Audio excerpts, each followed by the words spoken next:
Welcome to Cardinals Countdown here at Four Peaks Brewing Company in Tempe. Craig Fouhy along with Jason Snavely, Shane Dale. We're talking Arizona Cardinals. Big win last night over the Cincinnati Bengals, 34-31. Guys, it couldn't get any better. This one finished exactly the way you predicted. Yeah, that's right. I mean, I don't want to pat myself on the back, but I sure you will. Yeah, don't break your arm. Yeah. But guys, how about this to celebrate the 100th game at University of Phoenix Stadium? Unbelievable. Huge win over the Cincinnati Bengals. Just a great Monday for the Bird game. Well, and a great afternoon to be outside, yeah, too, right? That? Here we are sitting out on the patio at Four Peaks in Tempe. It's awesome. We got a great win. The Cardinals are 8-2 now to have a solid 3-game lead over the Seattle Seahawks. You know, the Cardinals are great about sending us some fresh stats after every win, and a lot of good ones today we're going to get to. Here's one. The Cardinals have already won 3 primetime games this season. They had won 2 primetime games their last 5 years combined. Wow. That's crazy. Hey, I want to go right out to Skype because we have Cardinals fan Jeff Barnes is on with us on Skype. Hey, Jeff, how excited are you this afternoon, that the Cardinals got this big win? Wow, it's really exciting. I mean, I had the privilege of being able to go to both games. First, ASU, which was just a wonderful fan person, and last night the Cardinals game was there, but I knew you were going to talk some ASU there too, because you're a big Sun Devil fan too. I know. I see those pictures every weekend with you out there tailgating. So, but a nice weekend, wasn't it? Yeah, I'll say it. Hoping my fantasy teams win too. So. A great weekend for Jeff. Exactly. Hey, Jeff, what's your takeaway from this team right now? And is it all about Carson Palmer right now, or is this the ultimate team sport right now for the Cardinals? You know, last year I thought it was all about just the quarterback. I think it's the ultimate team. Of course, when Carson doesn't play well, it's harder to win. But I think they last.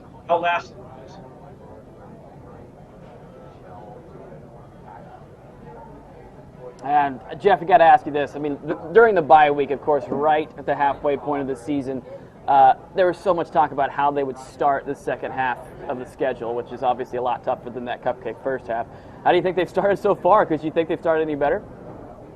Well, I don't think they started any better than they did the first half, but I think what I like about it is they basically showed some resiliency and showed that they know how to hang on and win when it's not a blowout. Who do you think is the best team in the NFC right now? They were talking about it earlier on ESPN. The Panthers are 10-0, Cardinals are 8-2, so obviously the Panthers have the better record. But who is the better overall team right now, do you think? Well, it's going to sound like a homer call, but I'm going to have to say the Cardinals. But, of course, would love to play and find out. I can't wait. Listen, you know, it's fun because this week we're going to see the Panthers at the Cowboys on Thanksgiving Day, so that's going to show us kind of what they're made of right now. And obviously, Cam Newton is playing at a high level, but I can't wait to see how this plays out, Jeff, down the line, because Arizona sitting at 8-2 right now with that 3-game lead over Seattle is huge going into the last 6 games. I agree 100%, and hopefully the Seahawks will help us out a little bit, and hopefully you hate to say this is an Arizona fan, but the Cowboys will win. Hey, Jeff, thanks a lot for joining us, man. Appreciate you taking a few minutes. Thank you, Craig. Great catching up with you. All right, man. Right. Take care. Go Cardinals, go Sun Devils, right? That's right, Shane. Congrats on your 6th win this season. Thanks, Jeff. Hey, Jeff Barnes joins us, our Cardinals fan. Listen, if you want to join us, come on in and join us. We got a great hour here every Monday from Four Peaks Brewing Company. You can come out live and sit here with us on the patio. We're outside today. You can call us on the phone. The phone number's there on your screen. You can Skype us in, as Jeff just did. But just join us here. Talk some Cardinals. I mean, it is getting exciting right now. The entire city is talking Cardinals. What was your guys' just kind of thought process in the second half of the Bengals start to make it interesting? Did you see the Cardinals kind of blowing it? Oh, yeah. Oh, absolutely. Well, we're very fortunate that pass, that catch by A.J. Green was out of bounds. That one that was tipped by Justin Bethel at the end, it looked like that Paul Palmer's going to have to lead them down the field in a minute to win the game. But then they held him to a field goal. I thought, no, I think Palmer's definitely got. He's either going to. I figured the game was going to end in regulation. Either he was going to lead him down the field to kick a game-winning field goal, or he was going to throw his 3rd pick of the game, and the Bengals were going to win it in regulation. Real quick here. Here's an incredible stat, guys. And this tells you just how important Carson Palmer is to this team after he left last year, how bad they were. In 10 games this season, the Cardinals have already scored 26 more points than they scored all of last year. Wow, no kidding. 310 points. Oh, this season. wow. Number 1 offense. Yeah. Unreal. Keep that guy healthy. Yes, Keep that guy please. healthy and you may Seriously. win a Super Bowl. Don't and not so much. You know, I just did a phone call about half hour ago with our sister station in Cincinnati.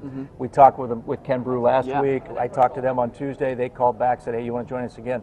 They were questioning the whole decision at the end of the game by the Bengals to throw the football and not run it and thought about eat that too. more clock time, time off the clock, because the Cardinals didn't have any timeouts. Yeah, it was. So why do you do that? It was a conundrum because it's basically you're conceding overtime if you just run the ball there. But that would be kind of admitting, well, we're afraid of Carson Palmer, but then then you see why you might be afraid of Carson Palmer. Yeah. It was interesting, yeah. But again, they came pretty darn close to winning it in regulation. I think you have to try to win it in regulation. I understand the mindset. I mean, the Bengals defense, Carson Palmer did a great job, but the Bengals still have one of the better defenses in the NFL. You got to believe that they're going to be able to keep them out of field goal range with a minute left and no timeouts. But again, people are talking also, guys, about that call on the Bengals late in the game. That where they, well, we talked about that too.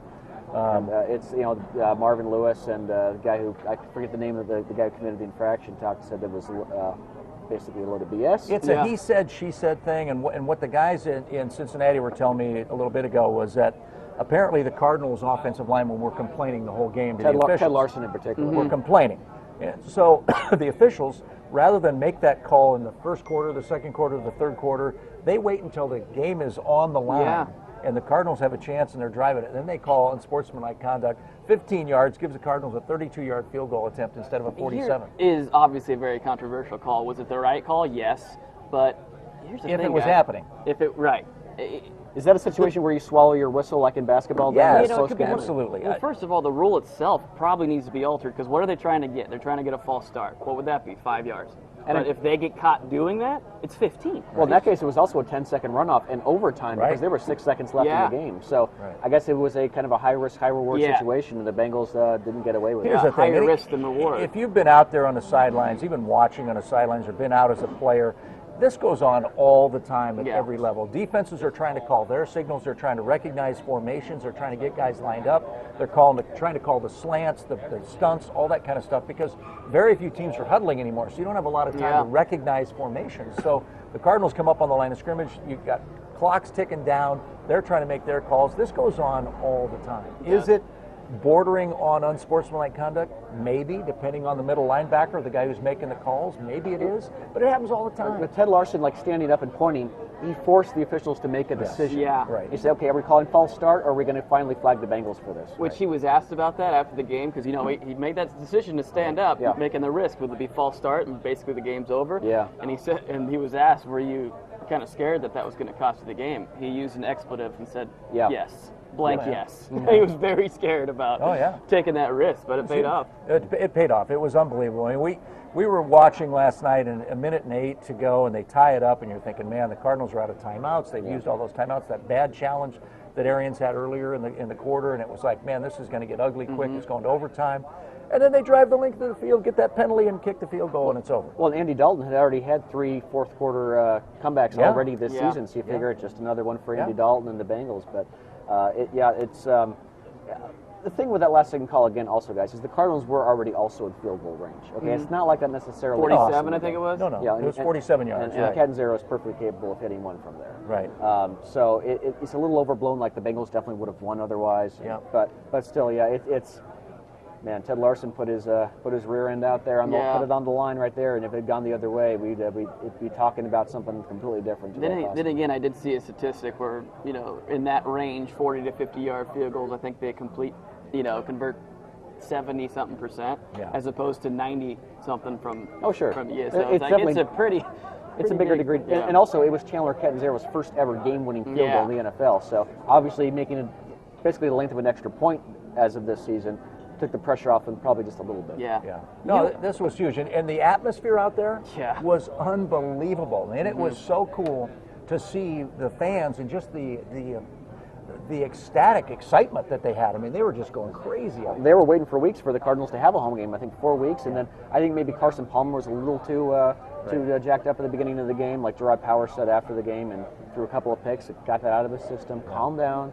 We know Carson's not just another game, but he finally got it together, and after the first quarter was phenomenal. I think he was 9 of 11 for 3 touchdowns in the third quarter of the game. Yeah. You know what I love to see is that Bruce Arians, of course, stuck to what he does best, and that's be aggressive. We're going to go out and win the game, because that last drive, you could make the argument, let's be smart. Let's not even give them a chance to make a play and turn the ball over or anything like that. Let's run it out. We had overtime on our home field. No. He trusts Carson Palmer, let him do his thing. He knew Carson wouldn't do anything stupid, and he didn't. And, I mean, just chunk by chunk. Also, though, guys, that Bengals defense, when they give them a soft zone all of a sudden, go and prevent, I'm like, wow, that was, I don't know. You know the old saying about prevents you from winning. Exactly. That was Coming from John Madden saying that. Here's the thing. If you looked at Carson Palmer when he started the game, 2 interceptions, and you're like, this guy is out of his mind right now. He's so hyped up about playing his former team, like you were talking about. Would you have believed that he would come back and have the kind of performance that he did? I mean, it was unbelievable. After the start, you mean? Yeah, after he started. 2 interceptions. It just were bonehead throws. Yeah. And I don't know if one was the receiver and one was him or what, but there are 2 interceptions there, and you could tell the second one he was really upset with the way the route was run and stuff. But 2 interceptions, and then he comes back and has a performance like that. Yeah, I heard Smokey Brown on the radio this morning say that after those 2, he actually went to each receiver on the sideline and said, "That's on me.